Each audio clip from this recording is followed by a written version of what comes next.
মিষ্টি আলুর সিজন গেছে কতদিন হয়েছে, সেখান থেকে একটি আলু নিয়ে গাছ লাগিয়েছিলাম। মানে এমনি রেখে দিয়েছিলাম, দেখি গাছ হয় কিনা, মাটির উপরেই এমনি রেখে দিয়েছিলাম।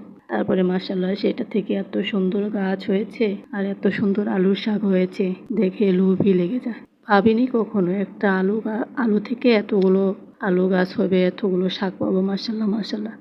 যারা যারা আমার ভিডিওটা দেখবেন তারা অবশ্যই মাশাআল্লাহ বলবেন। এই দেখুন, বাইরে কিন্তু ঝুমঝুম বৃষ্টি হচ্ছে। ঝুমঝুম বৃষ্টিতে শাক সংগ্রহ করছি, কি একটা মনোরম দৃশ্য, তাই না?